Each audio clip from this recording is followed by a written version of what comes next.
Ah là là, je sais pas, je suis heureuse aujourd'hui. Je pense que le fait d'avoir fait du sport, ça m'a revigorée.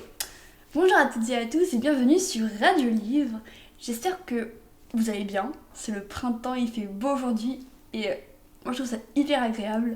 Aujourd'hui on se retrouve pour une vidéo conseil de lecture, donc c'est 5 livres à lire au printemps parce qu'il fait beau et qu'on est au printemps. Et moi ce que j'adore faire au printemps c'est lire dehors dans mon jardin ou près de la Seine, dans un parc, lire au soleil.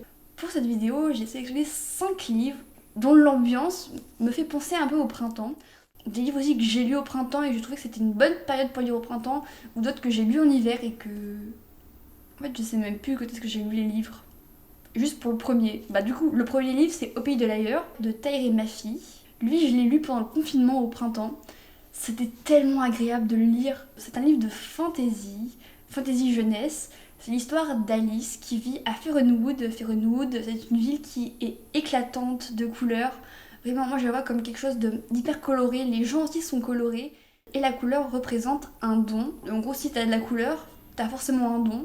Donc un pouvoir magique ou une capacité particulière. Et Alice, elle est incolore. Du coup, bah, comme elle est incolore, les gens se disent, elle a pas de don. Est-ce que c'est vrai? Est-ce que c'est faux? À vous de me le dire si vous lisez ce livre. Dans ce monde de couleurs où Alice, elle, est incolore, elle se sent un peu comme une paria. Enfin, d'ailleurs, elle est traitée comme une paria. Elle a pas beaucoup d'amis, voire pas du tout en fait. Elle va pas à l'école, elle passe son temps dans les champs à manger des fleurs. Juste pour ça, ce livre, il est trop... Enfin, manger des fleurs. On dirait des sucettes, des bonbons que tu manges comme ça. Alice, c'est quelqu'un qui est certes incolore de peau, de cheveux, mais à l'intérieur d'elle, elle a tellement de couleurs. Son caractère, moi je l'aime trop. Elle est rigolote, elle est enjouée, elle est optimiste. Et donc quand son père, la seule personne qui croyait en elle, disparaît, bah elle va aller le chercher quoi. Elle va y aller. Elle y va avec Oliver, qui est son ennemi de l'école. Vraiment, elle peut pas le saquer. Et pourtant, elle part avec lui, quoi. Elle lui fait confiance et tout, au pays de l'ailleurs. Du coup, bah, ils vont au pays de l'ailleurs, qui est un pays. Faut pas chercher à comprendre ce qui se passe là-bas. Hein. Là-bas, il y a une seule règle, c'est qu'il n'y en a pas. C'est génial, non? Et en plus, c'est pas que des règles morales, c'est vraiment des règles sur le fonctionnement de l'univers. Vraiment, il y a des trucs, tu te dis, mais attends, mais waouh! Comment c'est possible? C'est un univers qui est hyper riche, qui peut être assez confus du coup, parce que ça change tout le temps et qu'on se dit, mais qu'est-ce qui se passe en fait? Il n'y a pas de règles, il y a qu'une seule règle, c'est qu'il n'y en a pas, mais du coup, il n'y a pas de règles et waouh! Enfin, ça peut être confus, mais c'est. La plume rend le texte de l'auteur hyper agréable à lire.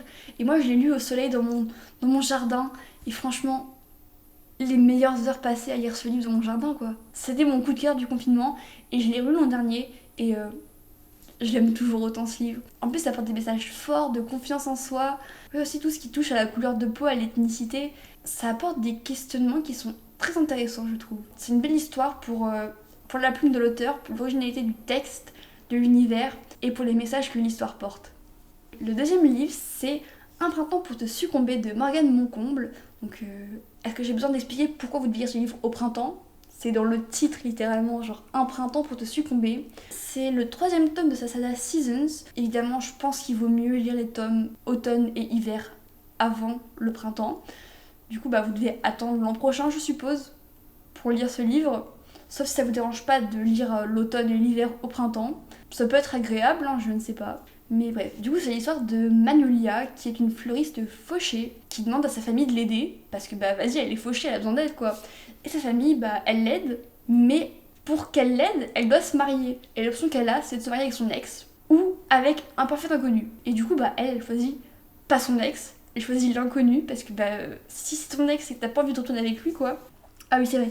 Il s'appelle Camille Lévesque. Camille Lévesque, qui est le fondateur d'une application j'allais dire escroquing, mais non, mais d'escorting. Lui, il fait toujours la une des presses à scandale et il veut avoir une image de mec sérieux.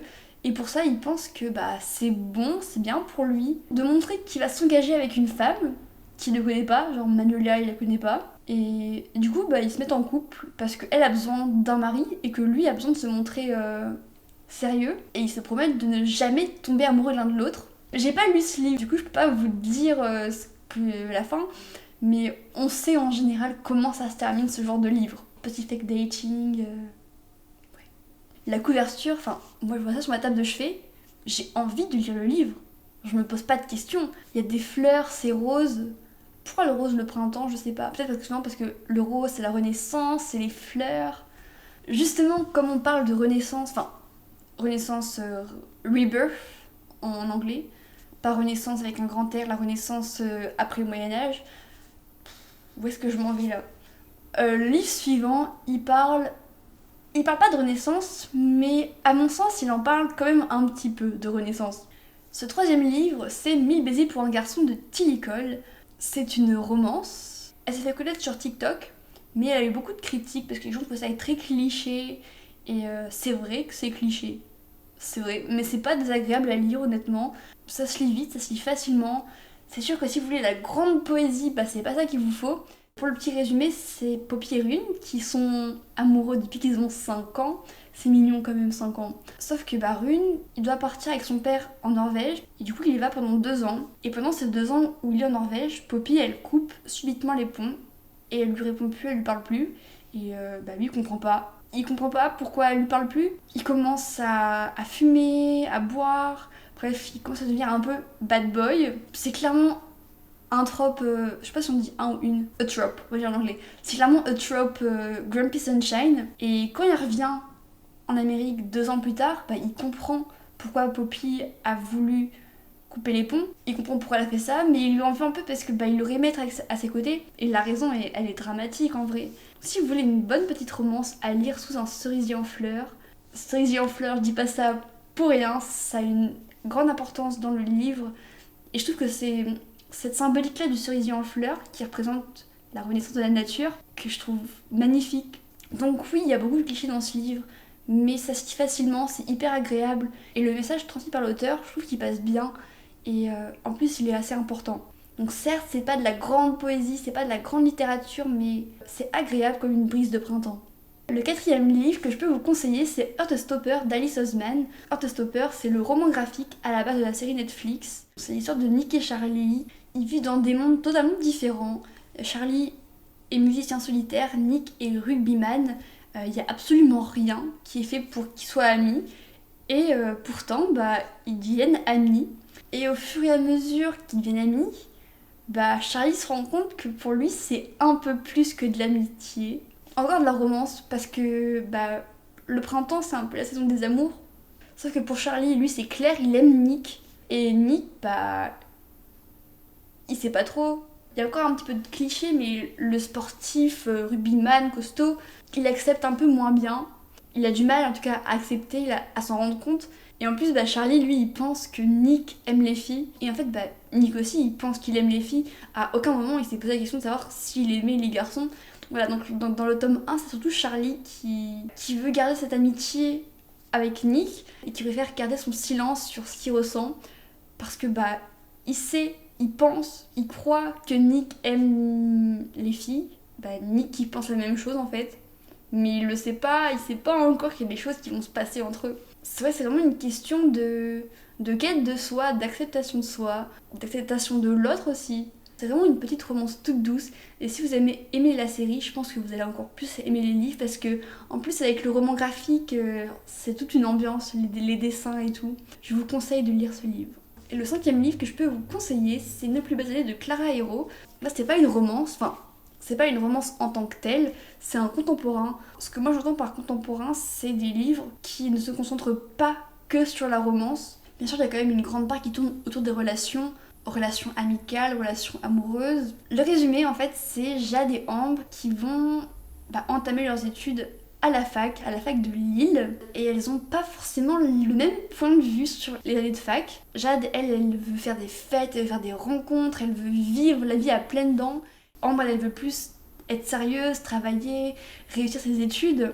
Elles ont vraiment une vision de la vie qui est différente. Mais il y a quand même une chose qui relie les deux meilleures amies, c'est qu'elles sont certaines que la fac, ça va être leurs plus belles années. Comment est-ce que tu peux dire ça sans jamais avoir été à la fac? Elles découvrent la vie étudiante, elles découvrent un petit peu tout ça, les fêtes, le travail, et elles rencontrent un certain Léo. Léo qui est beau et charmant et qui est populaire, qui a tout du book boyfriend parfait en apparence. Je vais pas vous en dire plus, mais De plus belles années, c'est un livre quand même qui c'est un contemporain qui est assez engagé, un livre qui aborde des sujets assez importants comme les violences sexuelles, les violences sexistes, le consentement, le harcèlement de rue. J'ai pas encore lu ce livre, mais vous avez vu, j'ai une pile à lire spéciale autrice d'Instagram, enfin spéciale autrice que j'ai connue par Instagram. Je vais faire un vlog lecture avec juste des lectrices comme ça. Du coup, j'attends d'avoir ce livre-là pour tous les lire. Et j'ai tendance d'avoir du temps, genre après les examens, pour pouvoir lire les livres. Puis en plus de ça, la couverture, tu la poses sur la table de chevet. T'as envie de le prendre au printemps parce que c'est fleuri, c'est des couleurs qui sont assez rassurantes, qui mettent du baume au cœur. C'est un livre que t'as envie de prendre dans ton sac pour aller au parc. Imaginez les belles photos que vous pourrez faire avec ce livre dans le petit parc là. Hop. Enfin, j'ai pas le livre parce que j'ai pas beaucoup de livres à l'appart. Mais oui, lisez Nos plus belles années. En plus, ça soutient les autrices françaises. En plus, c'est un livre qui aborde des sujets qui sont importants. Et il est quand même noté 4,37 étoiles sur Babelio. Donc, c'est pas mal ça quand même. Hein. Ce sera peut-être votre prochain coup de cœur. Hein. On arrive à la fin de cette petite sélection. Si vous avez vous-même des conseils de lecture pour le printemps 2024, des livres qui sortent en ce moment ou des livres que vous avez déjà lus, n'hésitez pas à les mettre en commentaire. Et n'hésitez pas aussi, si vous avez déjà lu un des livres que je vous ai présenté, à me dire ce que vous en avez pensé. Et moi je vous dis à bientôt pour une prochaine émission de Radio Livre.